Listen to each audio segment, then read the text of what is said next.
I love the energy in the room tonight. There's just something about powder days. It fires everybody up. You know, when I think about the road to success, if you ask 10 people, what is the road to success? You would easily get more than 10 different answers. Some would say education.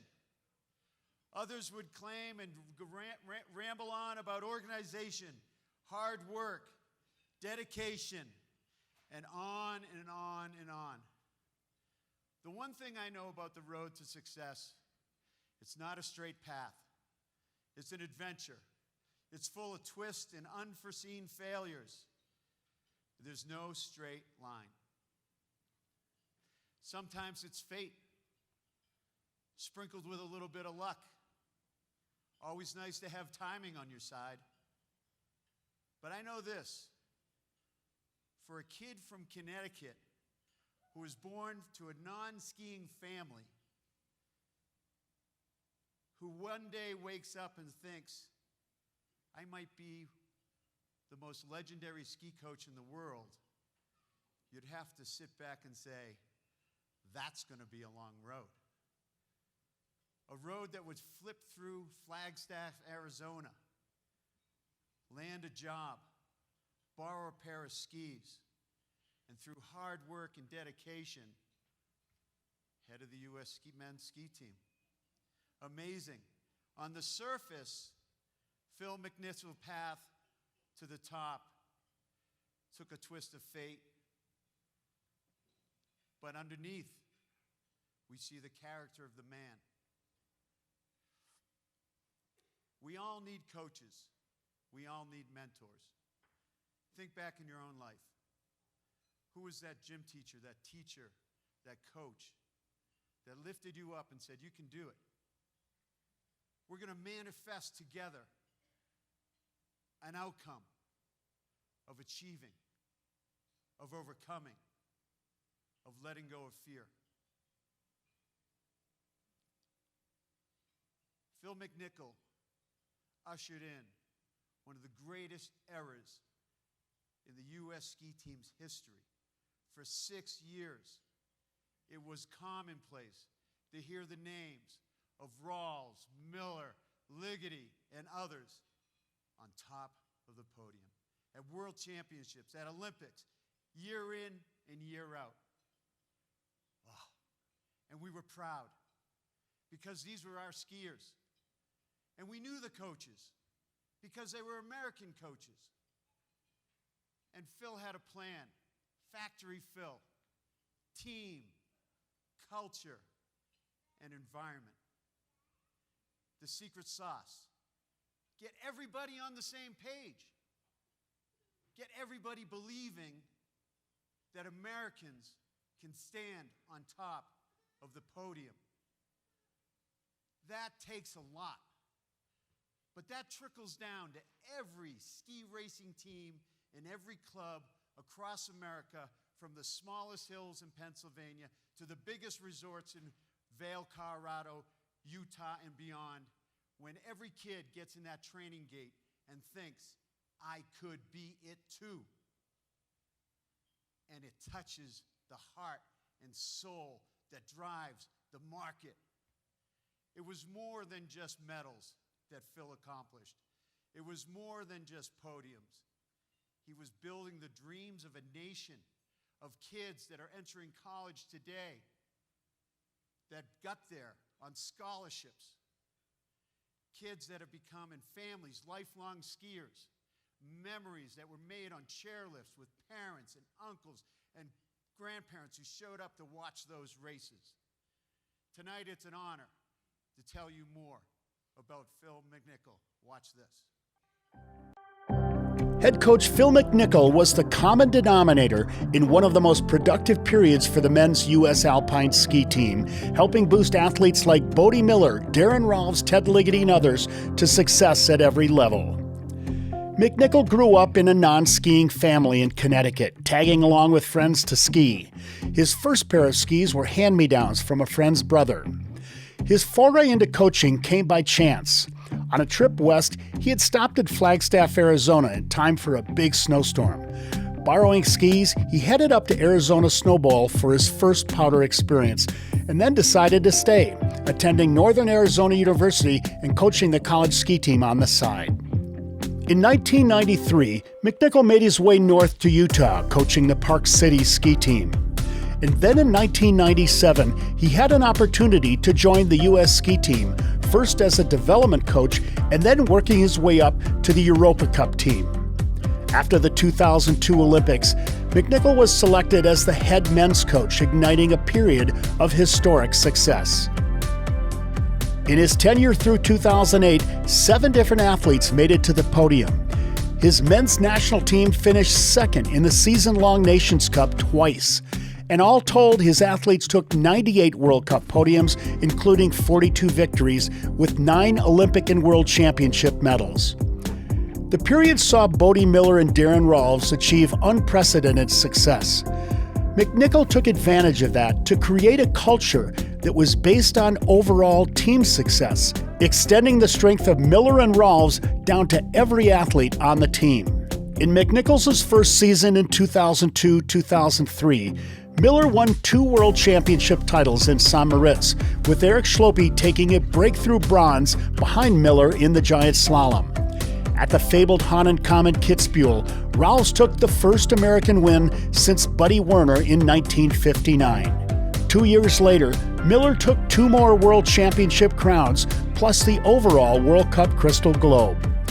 Miller and Rolfs combined for wins at Beaver Creek's Birds of Prey, and in 2006, an unheralded Ted Ligety claimed an Olympic gold in combined. The success extended into the depths of the team, with 5 different men reaching World Cup downhill podiums.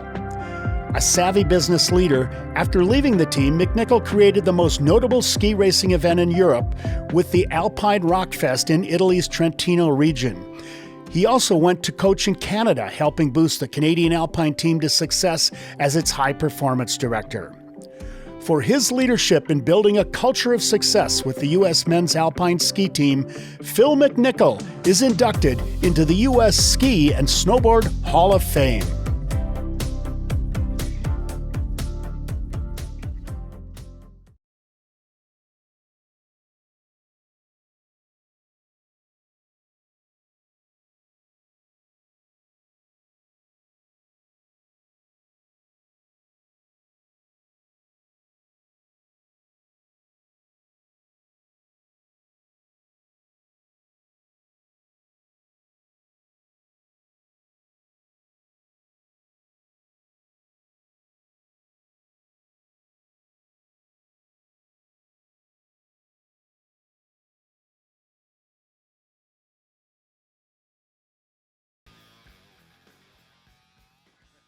Wonderful when you get to put a medal on a coach, isn't it?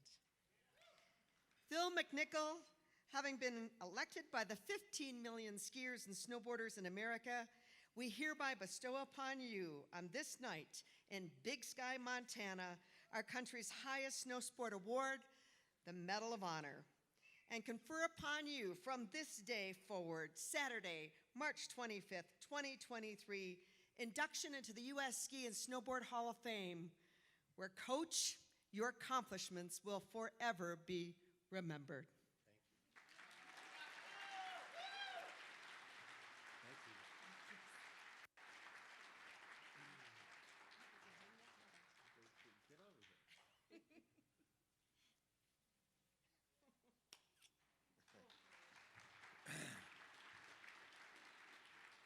Okay, I'm not really sure that I was going to start this thing, but I'll do my best to kick it off in style. I can't thank you enough. I'm going to go off a script so I can stay somewhat tight. I've done this a number of times, but never about myself.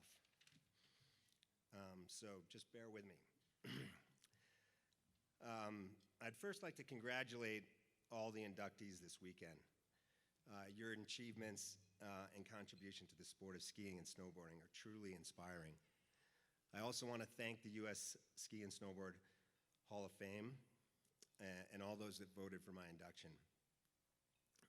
I'm humbled and proud to be included with this group, and all of those already in the hall. It's a remarkable honor to receive this level of recognition for my contribution to the sport. It's been a lifelong journey, so I'll do my best to put it in context. I have written a few things to help bring my life into perspective with such an evening and such an honor.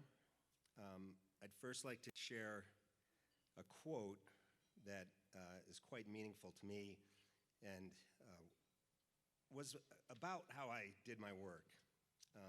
That quote is, "We are told that talent creates its own opportunities, but it sometimes seems that intense desire creates not only its own opportunities, but its own talents." That's from Eric Hoffer. I'd also kick off, which I think you'll see the correlation as I say a few things. There's a saying from the old Stoic philosophers, which has helped bring some perspective to my decisions in life in the course of my career. And that saying is, "The impediment to action advances action. What stands in the way becomes the way." So my path to the Hall of Fame was not destined, nor was it even likely. As you've heard, I'm a journeyman of this sport, which was out of my reach in the beginning. As you've heard, I did not come from a skiing family or a ski town. I grew up living upstairs and working in the family carpet store. My first pair of skis, I had to saw off so that they were the proper length. And I took my skiing and my ski racing as far as hand-me-down and second-hand store equipment would take me. However, I fell in love with the sport, and I would not let it go. So having to start working well before I was a teenager taught me a tenacious work ethic, and that I had to labor for what I wanted. I was lucky that my father was willing to put a young boy on the payroll, and a paycheck gave me the means to taste the sport, which fueled my life's pursuit. Dyslexia was my obstacle which drove me to succeed in school and university. Lack of financial access drove me to pursue skiing to my highest calling.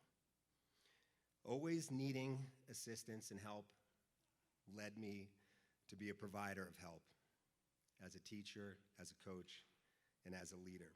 This has been my journey, and it's been extremely rewarding. I want to thank a few people tonight that believed in me throughout my career and made this all possible to some degree. I'd like to first start off with Rod Taylor, super U.S. Olympic skier, may he rest in peace. He was the first of many legends which would inspire me. Rod was kind enough to invite a kid out of his element with cut-off skis into his ski team group at Woodbury Ski and Racket for some free ski training and ski instruction. He truly lit the spark, which carried on in my desire throughout my career. Gary Stephenson offered me my first coaching position in 1984 at the Arizona Snow Bowl. Eric Steinberg hired me as a young head coach in Vail in 1988. Aldo Radamus offered me a coaching position with the U.S. development team in 1996. Bill Egan convinced me to stay coaching with the U.S. team when I was fairly burned out. Jesse Hunt promoted me to the head men's coaching position in 2002, and Vanya Grande hired me to rebuild the Canadian ski team at Alpine Canada. I want to thank all those folks. It was pretty special, but I also want to thank my children, Garrett and Allie, for putting up with me and loving me through all the sacrifices my career demanded. And my wife, Sarah Jane, for putting me back together when I kind of lost myself in the pursuit of the profession I love so very much. In closing, I would just like to acknowledge that my induction tonight is a testament to all the amazing athletes and staff that I've worked with, both here in the U.S. and in Canada, such as Jono McBride and Pete Bosinger, who've come here tonight to support me, and also Eric Schlopy, one of the amazing athletes that I had the pleasure and the privilege to coach. These are the individuals that shaped me and my success. So thank you very much for this. It means a hell of a lot to me.